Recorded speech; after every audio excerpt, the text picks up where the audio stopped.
Hello all, నిత్వికాకి exams అయిపోయి 10 days holidays ఇచ్చారు. తనకి ఎగ్జామ్స్ అయిపోవడమేమో కానీ నేను చాలా రిలీఫ్గా ఫీల్ అవుతున్నాను. ఇంకా హాలిడేస్ ఇచ్చారు కదా అని అమ్మ వాళ్ళ ఇంటికైతే ప్లాన్ చేసుకున్నాము. అండ్ స్టేషన్లో అయితే ఫుల్ రష్గా ఉన్నారు. దసరా హాలిడేస్ కాబట్టి అందరూ ట్రావెల్ చేస్తున్నారు అందుకని. అండ్ ఇంకా క్లైమేట్ కూడా చాలా వేడిగా ఉంటుంది కొన్ని రోజుల నుంచి.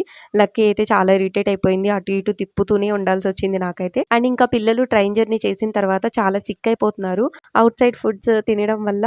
అందుకని ముందుగానే ఇంటి దగ్గర నుండి ఫుడ్ అయితే తీసుకొచ్చుకున్నాను పిల్లల కోసము. అండ్ మా కోసము ఈసారి జొమాటోలో మా ట్రైన్ సీట్ దగ్గరికే ఫుడ్ వచ్చేలాగా ఆర్డర్ చేసుకున్నాను. ఫుడ్ ఆర్డర్ చేసుకోవడం చాలా ఈజీ. జొమాటోలో ఫుడ్ ఆన్ ట్రైన్ ఉంటుంది. అక్కడ మన పిఎన్ఆర్ నెంబర్ టైప్ చేస్తే మనకి నెక్స్ట్ ఏ స్టేషన్లో అవైలబిలిటీ ఉందో మనకి కింద వచ్చేస్తాయి డీటెయిల్స్. ఆ స్టేషన్కి దగ్గరలో ఉన్న ట్రస్టెడ్ రెస్టారెంట్లో నుంచి ఫుడ్ అయితే ఆర్డర్ చేసేసుకోవచ్చు. మేము గూడూరు ప్యారడైస్లో నుంచి ఫుడ్ ఆర్డర్ చేసుకున్నాము. టేస్ట్ అయితే చాలా బాగుంది. మీకు ఇలాంటి ఎక్స్పీరియన్స్ ఏదన్నా ఉంటే కింద కామెంట్ సెక్షన్లో షేర్ చేసి